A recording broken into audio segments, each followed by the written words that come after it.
At the end of last week's reading, we had read how the Moabite women had gone to seduce the Jewish men to engage with them sexually. However, the crux of the problem was they wanted them to worship this particular idol, which is known as Baal Peor. And they would not allow them to engage with them unless they first worshiped the idol. And this ploy to destroy the Jewish people was the ploy of Bilam, the prophet of the nations. He attempted to curse us. God did not allow it to happen. Not only did he not curse us, he blessed us. So he said to Balak, who was the king, he says, the God of the Jews will not tolerate licentiousness and promiscuity.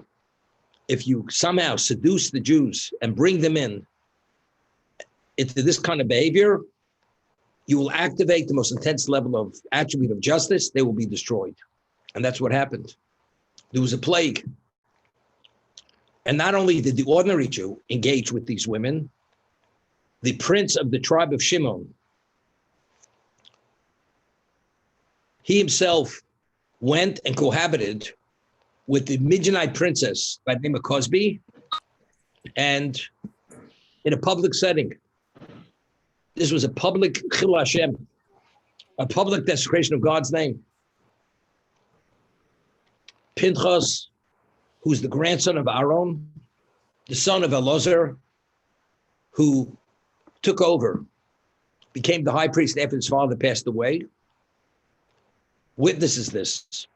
He immediately goes to Moshe Rabbeinu and he says to Moshe, you taught us, you communicated us at Sinai that if a man is sexually involved with a non-Jewish woman and the act is done in a public setting, if you're a zealot, you have an obligation to kill that person.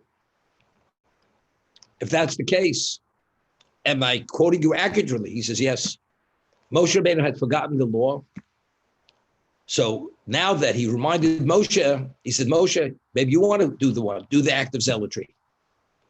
So Moshe says to Pinchas that since you're the one who remembered, I did not, the one who reads the declaration, he should be the one to act on the declaration. Pinchas immediately went and he did the act of zealotry and he killed Zimri and Cosby. Zimri being the prince of the tribe of Shimon and Cosby being the Midianite princess.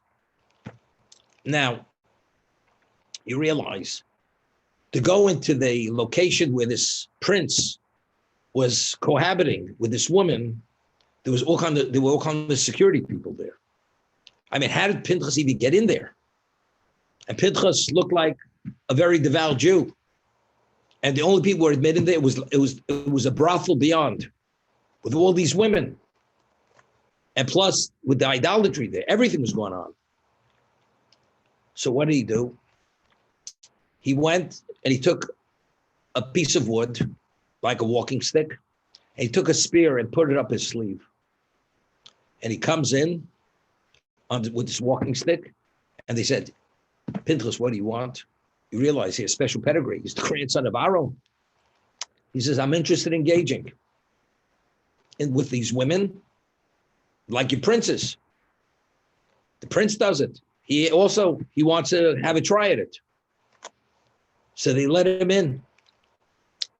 The moment he gets within the proximity of this person, he takes the spear out from his sleeve, inserts it in this walking stick.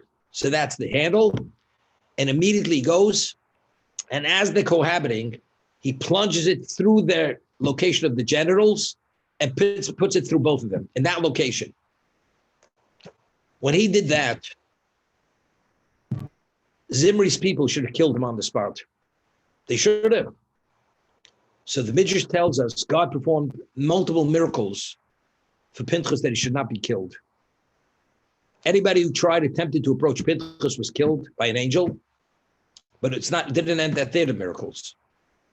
What did Pinchas do? He went and he lifted them up. To have the human strength to lift up two people, you have to have tremendous strength. Pinchas lifted them up, but the weight of two adults should have actually caused the spear to snap. But yet, miraculously, the spear did not break. And now he's walking with them on the spear, and he wants to walk out of the tent. The lintel of the tent was too low. So how do you take on the spear and go under that lintel? Miraculously, the lintel lifted. So he was able to walk straight out. Now, to show what was happening and the degree of desecration of God's name, they should have died instantaneously. They were actually penetrated, and they should have bled and died instantaneously. God miraculously kept them alive. So both of them were on the spear. The prince of Shimon and this woman, and they were fully engaged, alive, writhing in pain, to be displayed exactly what these two people did. And then afterwards, he took both of them with the spear and he slammed them to the ground, which we'll explain in a moment. So multiple miracles happened that when Pinchas acted as the zealot, that firstly, he should not be killed, and everything that followed, that he was able to bring about this level of sanctification of God's name, righting the wrong in the most right way. That's the story. Until Pinchas went and he penetrated both of them with the spear, a plague ensued. 24,000 people perished in this plague. The moment he did this and he slammed them on the ground, the plague ceased.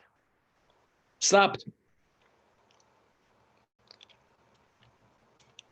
Meaning it was considered an atonement, which we'll discuss.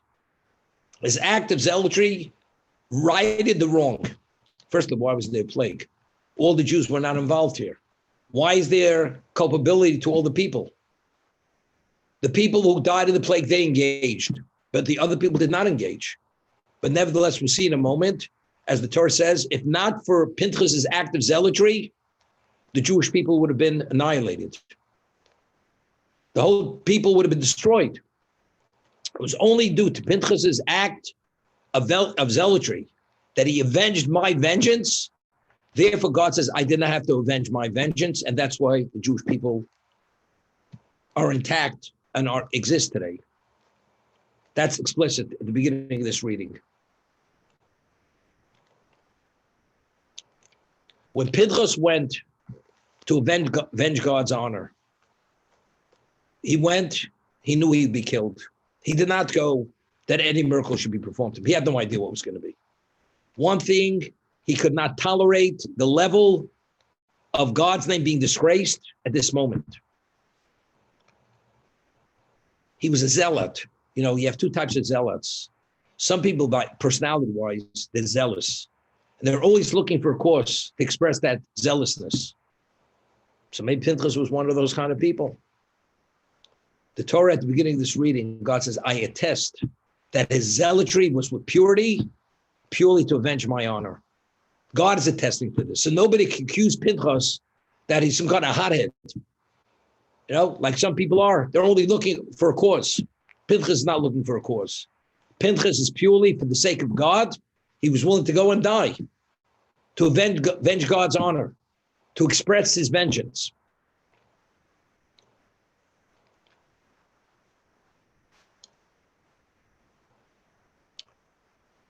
Let's talk about the culpability of the Jewish people. Why were they culpable? So there's a word from the Sephardim, who's one of the commentators, and he's very consistent in this approach. We find on the 40th day after Moshe had ascended to receive the first set of the 10 commandments, what happened? According to that calculation, Moshe Rabbeinu was not returning. He did not return when he was supposed to return. And they said, Moshe Rabbeinu is no longer alive. And the rabble was there who went out with the Jews from Egypt. And they, through sorcery, they produced a golden calf. Now, how many people were involved in the golden calf? Relatively speaking, a few thousand. We're talking millions of people. God says to Moshe, because the Jews were involved in the gold calf, I will destroy the Jewish people. Allow me to destroy them. Moshe immediately goes back 40 days and 40 nights, supplicates Hashem, and the Jews are forgiven. That's what happens. What do they have to be forgiven? What did they do? They didn't participate to any degree. So the Sephardo says that the sin was when such a desecration of God's name takes place in your midst. How do you allow it? How do you tolerate this? Evidently, God's honor doesn't mean anything. So by remaining silent, the silence is the ultimate level of what we call Chil Hashem. That's a desecration of God's name. How do you not avenge God's honor? You should immediately stop it. Why don't you stop it? The answer is because God's honor is not a priority by us. It's not that important. What did Moshe say when he came down? First he breaks the tablets, the luchos, and he makes an announcement, Mi Lashem Elai. Whoever's committed to God, come with me. And they killed all the idolaters. Now, the only tribe who responded to his call was the tribe of Levi. The rest of the Jews, nobody responded. But factually, Levi is the smallest tribe. If in any way they condoned what the ones who were involved with the golden calf did, they should immediately stop the small tribe from avenging God's honor. But what did they do? They did not. They allowed God's honor to be avenged, and the idolaters should be killed. So the sin was the passivity, remaining silent. The correction was that when God's honor was being avenged and the idolaters were being destroyed, they remained silent. So therefore, it was a correction on the first silence. That's how the Sepharno over there explains. Here it says, when Pinchas killed Zimri, he killed them betocham in public view. He displayed them in public view. When he displayed in public view, what should have people done if they disagreed or wasn't according to what they wanted? They should have criticized him and condemned him. Everybody remained silent. Meaning the second silence was a correction on the first silence. Therefore, Pinchas intentionally took it public to display it, to give the Jews an opportunity to prove who they really are. And the original silence wasn't that it was okay for God's name to be desecrated, but rather, people sometimes, they don't think.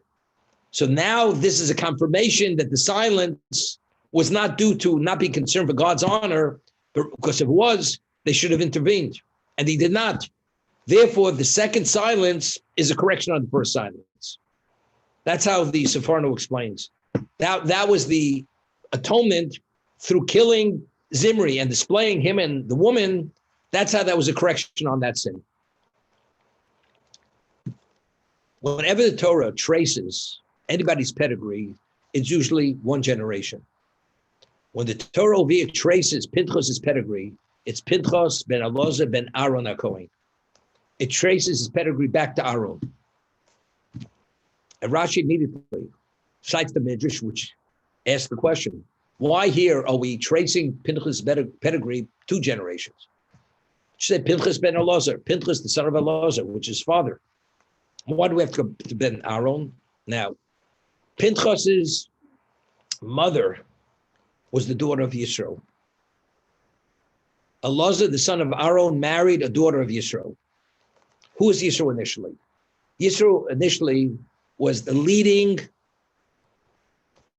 pagan priest in Midian. Ultimately, he came to the recognition that it's all false, and he rejected it, and he became monotheist, and he went out to the desert to accept the Torah with the Jewish people. But initially, who was he? He was a man who fattened calves for idolatry. That's who he was. So they go. After Pinchas kills Zimri, who's a prince, right away the murmurings. If you read the Midrash just literally, they said, where does this man, whose grandfather fattened calves for idolatry, have the audacity to kill a prince? Where does he have the audacity? So therefore, the Torah immediately traces his lineage back to Aaron, where his pedigree is even greater than Zimri. Therefore, they didn't see it in the negative. That's why the Torah traces it back 2 generations so Pinchas should not be criticized with where do you have the audacity to kill a prince? You're a commoner. How do you kill a prince? The answer is he's also princely status because his grandfather was Aaron, Moshe's brother. So it's a very simple question. A person is about to walk off a curb in Manhattan and he's daydreaming and he's walking off the curb right in front of a city bus. And if the bus moves, he's crushed to death. A homeless man is right behind him. And as he sees him about to step off the curb, he pulls him back and saves his life. He saved his life. Is there even a consideration for a moment? He says, where do you have a right to pull me back? You're a homeless nobody. You're an illiterate. You don't have 2 nickels to rub together. Where do you save my life? You'd look at that man who was the person who was a beneficiary of this act. Is there something wrong with you? What are you talking about? What are you criticizing the man? The man, you wouldn't be alive today. What's the basis for the criticism?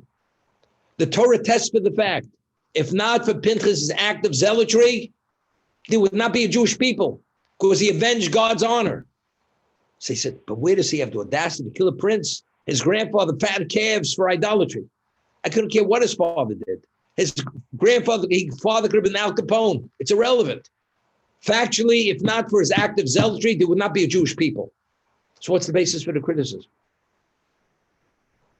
So therefore, we have to trace his pedigree to Aaron, that his pedigree is even more advanced than Zimri's pedigree.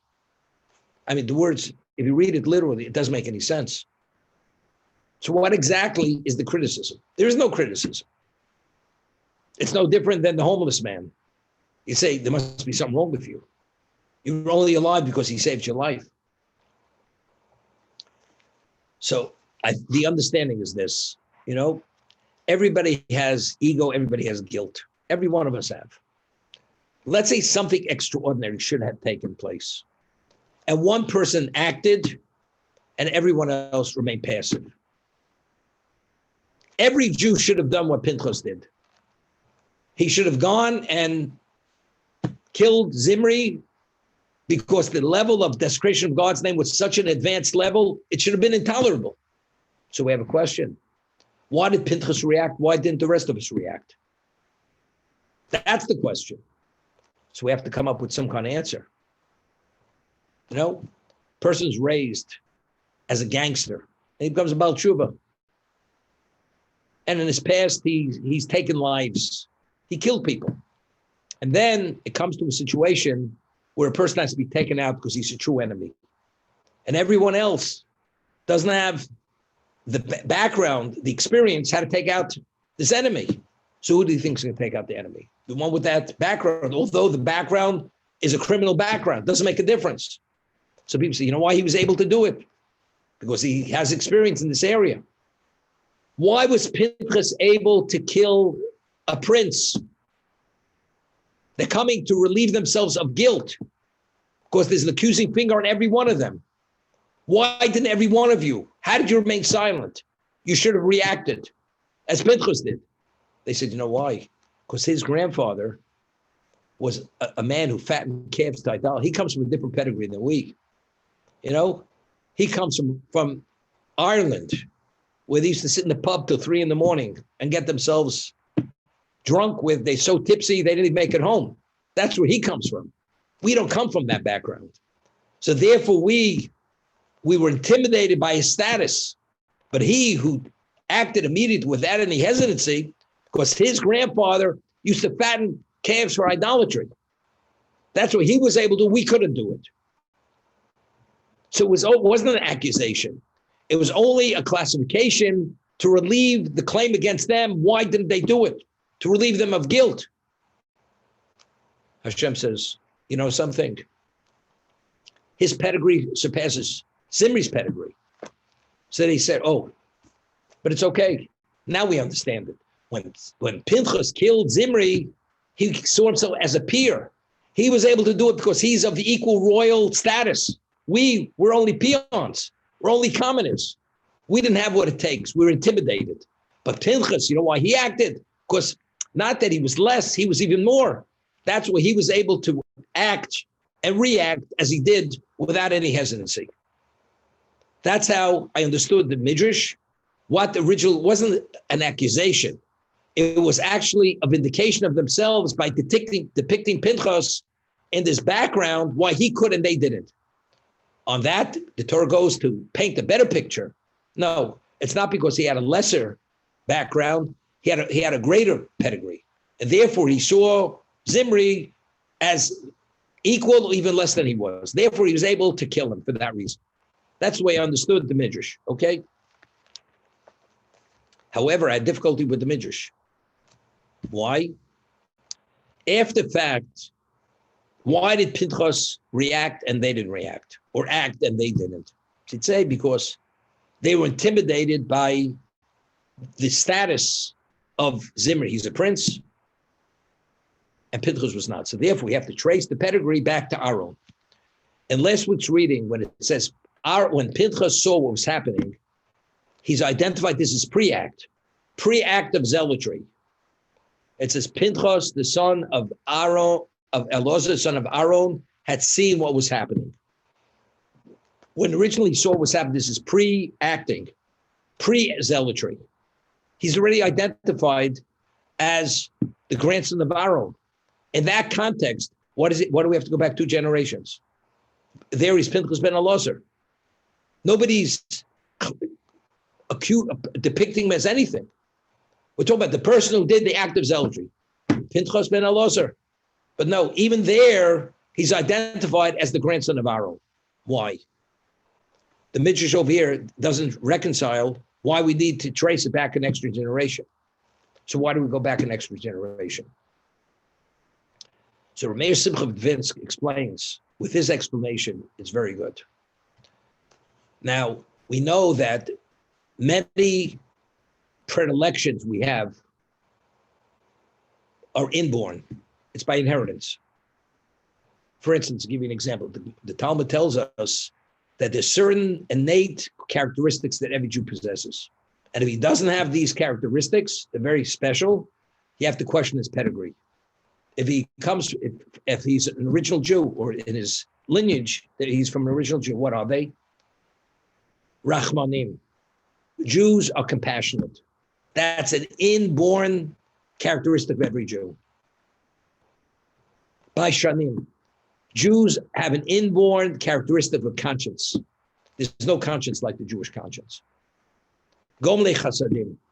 Doing acts of loving kindness per capita. No one gives charity the way the Jewish people give charity.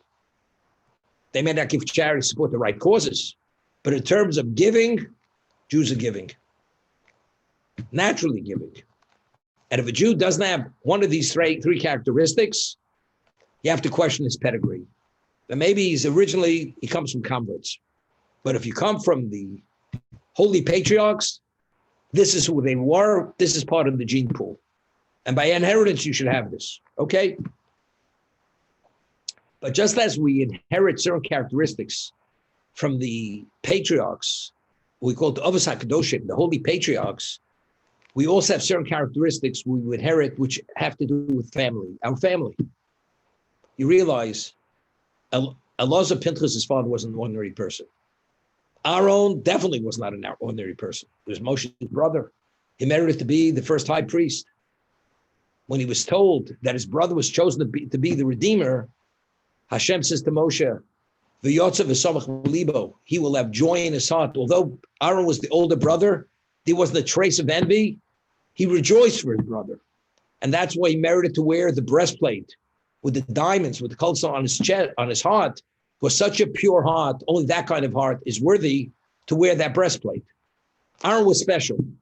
Aaron, in a certain context, was the equivalent of his brother. This is something special. Now, what is Aaron's characteristic? And what is Elazar's characteristic? And Pinchas was a beneficiary of their characteristics because he's an heir. What characteristics did he inherit? Now, the Talmud tells us The Gemara tells us that when we were in the desert, we had three things provided for us. We had the manna, the mun. We had the clouds of glory, which protected us and did much more than that. And we had the wellspring. So the mun was in the merit of Moshe Rabbeinu. The clouds of glory were in the merit of Aaron. The wellspring was in the merit of Miriam. And that's what's called Be'er Shel Miriam. It's the wellspring of Miriam. Okay? What happened when Aaron passed away? If the clouds of glory and merit of Miriam, of Aaron, so when Aaron passes away, they dispersed. When they dispersed, we were no longer under divine protection. The Torah tells us the king of Arad, who was the king of Canaan, attacks us. Attacks us. Because he says now we see God's protection is no longer there. The Jews immediately, Rashi cites the Jerusalem Talmud, they became frantic, and it said, we're going back to Egypt.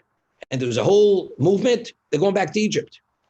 Moshe tells Elazar, this is Pinchas' father, I want you to go with the families of Levi and bring every one of them back, and whoever doesn't come back, you should go to battle with them. And these skirmishes, a number of families were killed. Now, if you're told by Moshe, go to battle and bring them back, even at the cost of your own life, and the lives of the Levium, what do? It's not so simple. You want me to put my life in jeopardy? The answer is, if it's a question of Kiddush Hashem, I put my life on the line. This is like a repeat. The Jews are going back to Egypt. He will not tolerate it, even at the cost of his own life. So the characteristic of putting your life in jeopardy, giving up your physicality for the sake of God's honor, we see this displayed by Elazar. Pinchas, as I said, when he went to avenge God's honor, when he went in with the stick with the spear up his sleeve, he never believed he's coming out of this alive. He was going for the sake of sanctifying God's name, even to die, to be killed. Okay? Now, I mentioned he has the prince of the tribe of Shimon and the Midianite princes on this spear. They're alive, and he's holding them. The plague is ensuing. Doesn't stop. You know what the Torah tells? It's a verse in Tehillim. Pinchas takes the spear, slams them on the ground, and he says to God, and he takes God to task. He says, what else do you want me to do? How are you allowing the plague to continue? You must stop the plague. He took God to judgment. You know what he did at that moment? When you take God to task, you put your whole world to come in jeopardy. You don't speak like that to God. But Pinchas fell for the sake of the Jewish people. If the plague doesn't stop, there's no Jewish people. Therefore, he's willing to put his share in the world to come on the line for the sake of the Jewish people. So Pinchas displayed two characteristics. Putting his physicality in jeopardy. He was willing to die for the sake of God. And he was willing to forfeit his share in the world to come for the sake of the Jewish people. So, willing to give his life for the sake of God's honor, that we see his father displayed that. When he was told by Moshe, go back after the clouds dispersed, bring them back. When he went to battle, there was a question whether he'd be killed. Didn't make a difference. Everything for God's honor. Why did Aaron participate in the golden calf? As it says, he gathered the gold. It was a delay tactic. Why was he concerned? He should have said no, because Hur, his nephew, was the son of Miriam. When they originally suggested the rabble to make the golden calf, and he opposed it, you know what they did? They killed him. He was murdered. Hur, the son of Miriam, was murdered. So Aaron says, you know, he already saw what the tempo was. If he intervenes, they may kill him. What happens if he's killed? Aaron was a prophet and a Kohen. If a Kohen and a prophet is killed, you're not atoned. That means the Jewish people will never be forgiven. Better I should forfeit my share in the world to come than the Jewish people should not be forgiven. But you realize that was a mistake, because that's not your calculation. That's God's business. That's not your business. But he did it anyway. So willing to put your share in the world to come on the line. Where does he get that characteristic from? That he inherits from his grandfather, Aaron. Because that's how Aaron justified participating in the golden calf. Because if he oppose them, they kill him, the Jews will never be forgiven. Better I should forfeit my share in the world to come than the Jewish people should not be forgiven. And Elazar, by following Moshe's order with a handful of people relative to the Jewish people to bring them back, although he's putting his life in jeopardy and probably would be killed, he goes. So what Pinchas displayed regarding this particular event, he displayed both of those characteristics. Therefore, the Torah wants to trace where did those characteristics emanate from. Pinchas, the son of Elazar, that's one characteristic. The son of Aaron, that's the other characteristic. Therefore, being an heir of these two people, he displayed those characteristics. That's Rabbeinu Simcha Midvinsk. So therefore, it's very good. Here, post-act, we identify him. There, it's pre-act. He's going into what? To avenge God's honor, to do the act of zealotry. Who's going in? The man who possesses these two characteristics. If he's killed, he's killed. If he comes out alive, what's he going to do? To stop the plague, he'll do whatever it takes, even putting his share in the world to come on the line. Therefore, initially, he was identified going back 2 generations, and post-act, he's also identified going back 2 generations. Okay? That's Rabbeinu Simcha Midvinsk. The Rechaim HaKodesh explains it a little differently. Says something interesting. He says, after the golden calf, what happened? The Jews were forgiven, but the relation with God was not the same. There were always detractors. As they say with people, you can never win. You can never win people. My mother, Lela Sholem, used to say, you could put a golden crown on her head. She'll always have what to complain. Regarding a wife, a golden studded crown. There's always something to complain. You can never satisfy people. Aaron, the brother of Moshe, what he was. But you know something? After the golden calf, the relationship was not the same with God. Aaron, you know something? You participated. You gathered the gold. You should have immediately protested, gone against them. So people said, Aaron, the reason why we are in the predicament we are is because it's your fault. So they blamed Aaron. After everything said and done, Aaron cannot be vindicated. You can never be fully satisfied people. So the Torah says, I want to explain you something. Pinchas, the grandson of Aaron, if he wouldn't have done this act of zealotry, you Jewish people would not exist. So don't come with a claim against Aaron that because Aaron participated, therefore you're second tier, not first tier with God. If not for Aaron, there wouldn't be Pinchas. There's no tier, period. You wouldn't exist. So the Torah is tracing the pedigree of Pinchas to Aaron, because Pinchas' act is a vindication of Aaron to silence any criticism of Aaron. That's what the Torah is tracing it back to Aaron for that reason.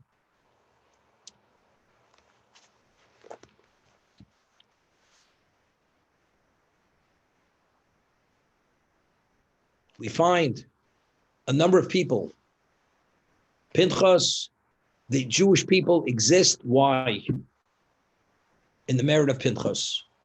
As it says explicitly in the verse, if not for the zealotry of Pinchas, and God is attesting to the purity of that zealotry, who avenged my vengeance, who expressed my wrath, because he did, I didn't have to do it. And that's why the Jewish people exist, for that reason. Okay? So the Jewish people exist in whose merit? Now, how did God reward Pinchas? Now, Pinchas initially was a Levi. Although Pinchas' father was a Kohen, Elazar was the high priest, he was the son of Aaron. How did Aaron's children become priests, Kohanim? They were anointed. Because they were the sons of Aaron, they were qualified to be anointed to be priests. But before Aaron became the priest, he was a Levi. Pinchas was born before his father was anointed to be a priest. So if there were any other children afterwards, those children are born Kohanim, because they were born from a father as a Kohen. But Pinchas was born before. Pinchas was what? Wasn't born a Kohen. He was born a Levi.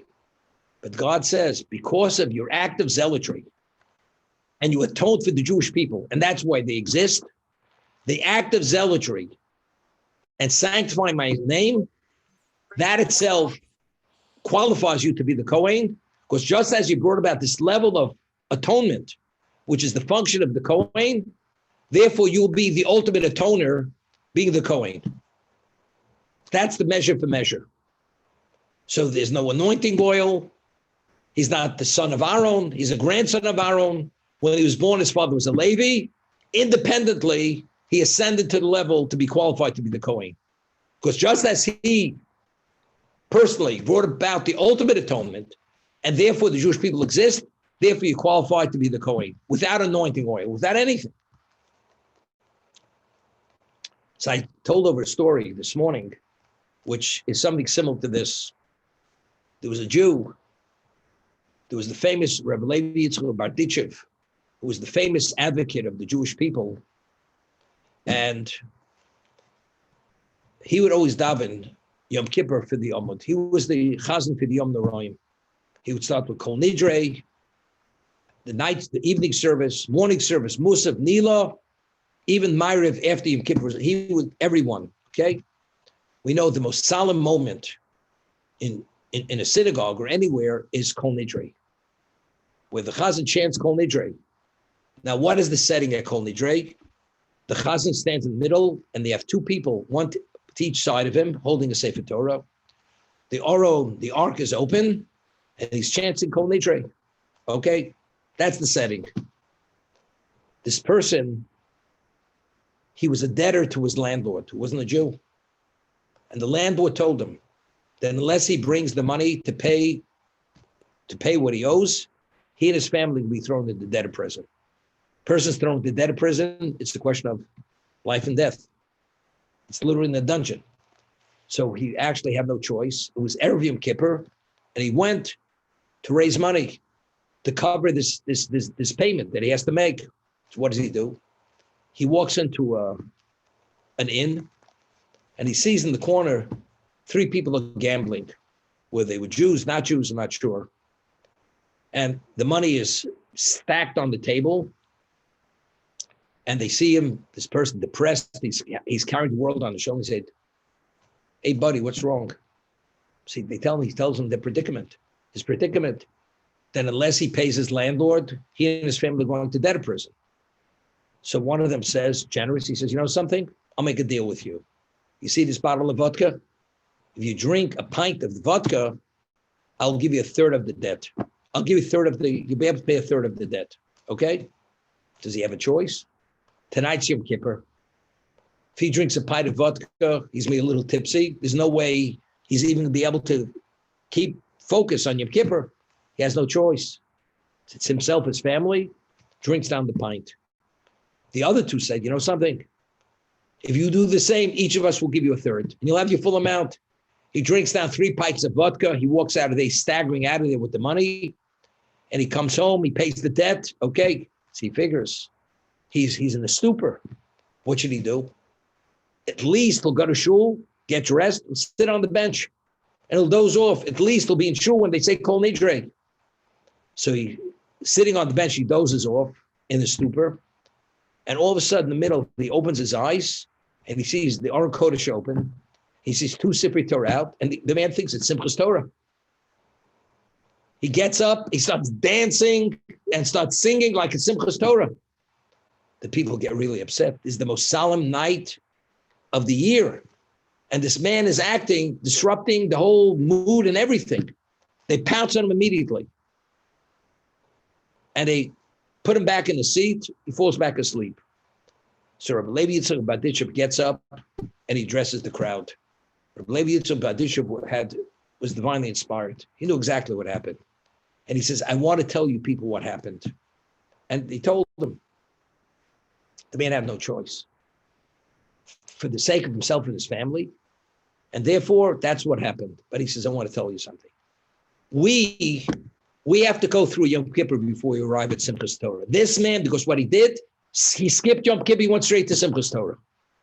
He didn't have to go through Yom Kippur. That's what he told the crowd. So I'm saying Pinchas didn't have to be the son of Aaron to be a Kohen. He did not need anointing oil to be the Kohen.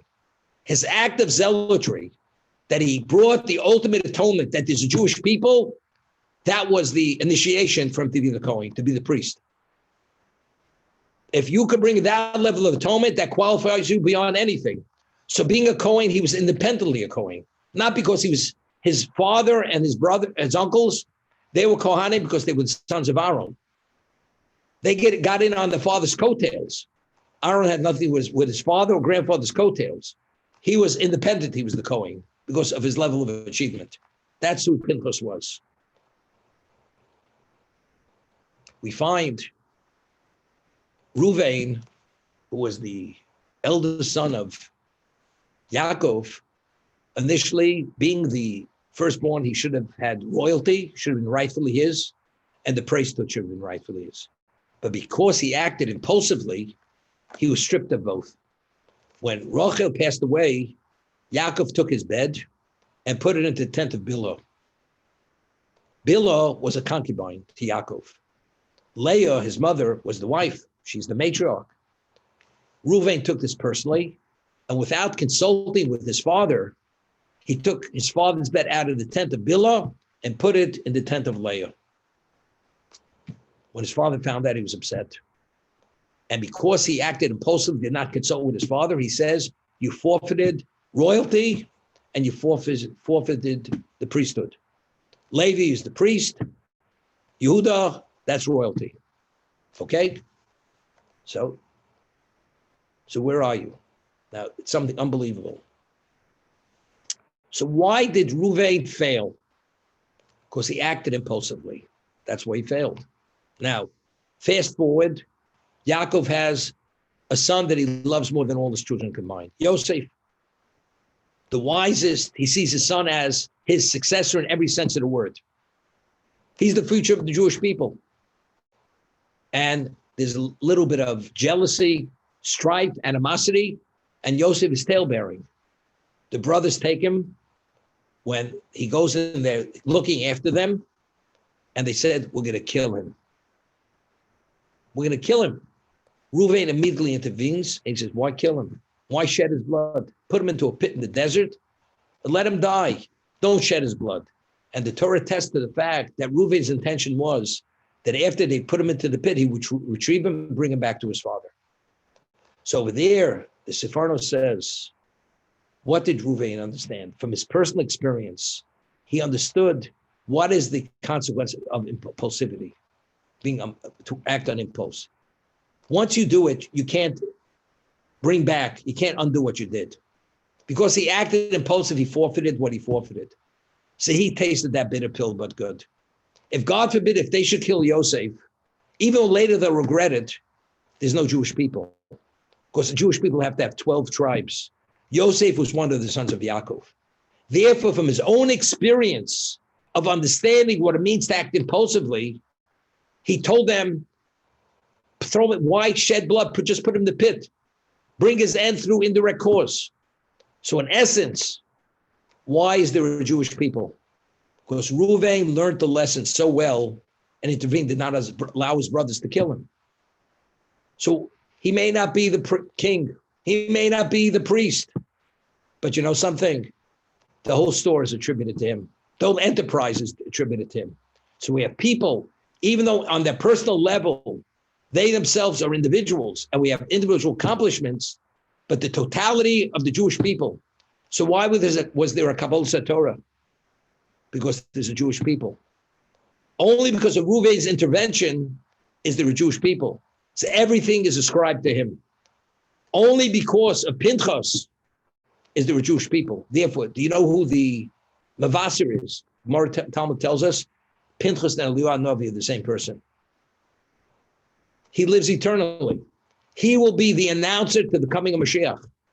As he was the one who was responsible for the existence of the Jewish people, for the eternity of Jewish people, the coming Mashiach, he will be the one to announce the coming of Mashiach, who comes from the Davidic line, and he himself is the Kohen.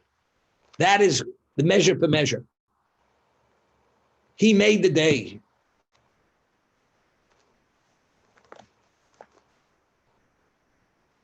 I mean, we can't even relate to what it means, to what his level of accomplishment. We're able, God promised the Jewish people, the Torah will never be forgotten from the Jewish people. What do you mean? We were in exile, we were slaves, we were acculturated, but yet there's still a Jewish people. The core of the Jewish people are a Torah people. We're not a cultural people. How? Based on every statistic, every prediction, the Jewish people shouldn't exist. We should have gone into the dustbins of history. Or at best, we'd be a cultural people. But the Jewish people, Judaism is a religion. It's not a culture. How? The answer is because throughout history, there were always players who played on the field that they were integral to make a difference, that there should be Jewish education, there should be Torah education. I'll give you an example. The Talmud tells us, the Gemara tells us, there was a name, this was time of the Second Temple period. His name was Yeshua ben Gamla. Yeshua ben Gamla, he was a high priest, and he was married to a woman who was very wealthy, and he was a very big tzaddik, and his wife bought the position of high priest on his behalf from the Roman government. Of course, the Romans, they made the decision who should be, who should not be. And it says, Yeshua ben Gamla should always be remembered for good, because only because of him does the Torah exist within the Jewish people. The Torah would have been forgotten otherwise. What did he do? It says there were many orphans. The parents were killed. So normally, who would teach Torah to a person's child? The father. Each family had their own yeshiva. The father was the one who taught. He educated his family. What about, he had endless orphans. Who's going to educate these people? So he set up a curriculum, an educational system, that every town had to have an elementary school. Every grade could not have more than 25 students, because it's too much for a teacher to teach more than 25. And if there's more than 25, you have to have a teacher's aide assisting the teacher up to 40. Once you go beyond 40, you have to split the class. You have to have parallel classes. And he set up every aspect of the curriculum educational system to make sure that these children should be educated Jewishly, Torah-wise. So it says, if not for Yeshua ben Gamla's intervention, the Torah would have been forgotten from the Jewish people. So what was Yeshua ben Gamla's contribution? Without Torah, we are not a Jewish people. We disappear. The world doesn't exist. So his contribution, how valuable is it? We owe everything to Yeshua ben Gamla. Everything. One individual. But because he was in a position of power, he utilized that power to establish something which is the basis for all eternity. Otherwise, there'd be no Torah among us. And throughout history, there were individuals that made the difference. And if not for them, there would not be a Jewish community in those countries. If not for Reb Shimshon Hirsch,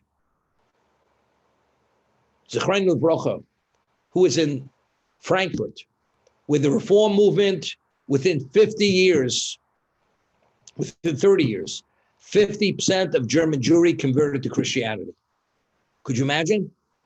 From 1830 to 1860, 50% of German Jewry who lived in large cities converted to Christianity. That was the rate of assimilation. The Reform movement was the closest thing to Christianity. So crossing the line didn't take much. Reb Shimshon Hirsch went and created a small little nucleus of a Jewish community, of an Orthodox community, to be recognized by the German government, independent of the Reform community. And from that, all German customs and German observant Jews emanated from that community. Otherwise, there'd be no Jews coming out of Germany. So you find individuals, whether it's on the totality or a significant segment of the Jewish people, are attributed to one man's sacrifice and initiative. Something not to be believed. So what you speak about a person sharing the world to come. What is it? It's not to be fathomed. Pinchas, he's Eliyahu Navi. God says, you will be the announcer of the coming of Mashiach, which is the ultimate glory of God. As initially you were concerned for God's glory, and therefore you acted as a zealot, putting everything on the line, your physicality, your spirituality. Therefore, when it comes to God's glory, you're going to be the one to announce God's glory. Pinchas is the announcer. He will announce the coming of Mashiach. And that's the ultimate reward. You know, at one time, it was a big thing in the United States by the inauguration of the president. They had a rabbi. He would say the benediction at the inaugural dinner to bless the president. You know, what kind of honor that is? The rabbi should be chosen to be the one to announce, it's like an installation of president, to give a blessing known as the benediction. Okay? You know what it means to announce God's coming, God's glory, the end of all evil, where God's glory will magnify and the world will radiate with God's presence. That's Pinchas. Because he was willing to put everything on the line. For that, because he cannot tolerate anything but that, therefore he reaped the big prize, which hasn't yet come yet. And we haven't seen him yet. Eliyahu being the announcer. He will come, inform us, get ready. He's around the corner.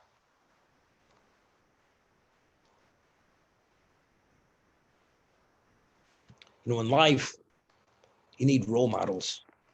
And sometimes you have role models. You don't even know. They could only be a role model if you appreciate who someone is. You know, I used to say, you know, Moshe Feinstein, he's meant 5 feet tall. He had a gray beard, little man, walked by himself in the street, wore a black long coat with a Hamburg. And when he walked down the street, he'd be looking down the sidewalk with his lips moving. He happened to be reviewing Shas, the whole Talmud, because everything was committed to memory. This little man was a giant of giants. If you would only engage with him and understand who he is, we're talking, he's a mega role model. He is the superhuman being. But you have to know who he is, that he should be a role model. So we go now and explain who Pinchas was. He had great pedigree. But what's his claim to fame? His claim to fame is that he was a zealot, and because of him, there's a Jewish people. Because he cannot tolerate God's name being disgraced to the degree it was, and he was willing to put everything on the line for that itself. Just end with the story. My Rosh Hashiva, Zechat Tzaddik Livrocha, had studied in Slabotka. Slabotka was in Lithuania, and it was a suburb. Slabotka means suburb in Lithuanian. It was a suburb of the city called Kovna. Kovna was a suburb. And the yeshiva, because it was in the suburb, they called it Slabotka. That's what it's called. But really, that wasn't the name of the yeshiva. It was called Knesset Yisrael. That was the name of the yeshiva. But it's referred to as Slabotka. That's what it was. So again, in Russia, you were subject to the draft, to conscription. If you would ever be conscripted to the Russian army, your life as an observant Jew was over. So the yeshiva used to pay off the government. And as a result of that, they received exemptions. And the yeshiva thrived. And the greatest Torah sages graduated from Slabotka. Rav Aaron Kotler, Rav Yaakov Kamenetsky, Marshiv Zechariah Livrocha, Rav Hutner, all these people were graduates of the Slabotka yeshiva, and many more. It reached a point, the government said, no more exemptions. So the Alt of Slabotka, Nosson Tzvi Finkel said, you know something? If that's the case, we have to move the yeshiva to Israel, to Hebron. We're talking Hebron, where the tomb of Machpelah. But you know, to move the yeshiva from Lithuania to Hebron, they needed this is in 1926 or 25. They needed $25,000, American dollars, which was a tremendous amount of money. So the Alter's son-in-law, his name was Chatzkel Sarner, traveled to the United States, and he went to Chicago, and he found a Jew, an observant Jew, not a learned Jew, but observant. and he was a real estate mogul. He was worth tens of millions of dollars. This is before the Depression. And he went and he explained to him that he has the merit. They're going to move the yeshiva from Slobodka to Hebron. And he wrote a $25,000 check, which was a fortune. This is like we're talking 1924. And because of that money, they moved. Soon after they moved, there was a certain small group left there. The government annulled the decree. The exemption was reinstated. But in the meantime, they already moved, okay? The Depression hits. This man who was a mogul, real estate mogul, he lost everything. And he was a man already in his early 70s. And he was living in a basement with his wife. So when word got back to the Alt of Slobodka with Rav Chatzkel Sarna, they were pained by this. Here, this man did so much for the yeshiva. How do we have to do something for the man. So the Alt of Slobodka, Rav Nossi Finkel says to Rav Chatzkel Sarna, we have to take a loan for $5,000. This time of the Depression, which is a lot of money, and we're going to give it to him as a loan. Really, we should gift it to him, but he's not going to take a gift. We're going to lend him the $5,000 as a loan, and which was substantial money. And being with his experience and what was available, he could pick up tremendous buys with that money to get him back on his feet. So Rav Chatzkel Sarna travels to Chicago again with this $5,000 check until he locates him. He knocks on the door. He finds he was a little man, this man. And he says to him, Rabbi, what are you doing here? He invites him in. He says, I heard your financial situation is devastated. You have nothing. We're going to give you a $5,000 loan in appreciation for what you did for us. When he heard that, he became incensed. And he says, you want to take my share away from my share in the world to come? Give me $5,000, get out, slam the door, throw him out. You know what this is? Would not take it. You want to take away my mitzvah, my share in the world to come? Out of here. But you know what $5,000 is? That means the man had an appreciation, understanding the value of what he did. When he wrote that check, $25,000 must have been worth who knows what in 1923. Now they want to help him to show their appreciation. He says, you mean to say, you want me to forfeit my share in the world to come? Nothing doing. And he literally threw him out. But what does it say about this man? Right? What's real value and what's not real value? As they said, he got it. And because he got it, therefore he turned it down. To be continued. Everybody be well. Wow. Thank you, Rabbi. Okay. Rabbi, thank you. I had trouble with my phone.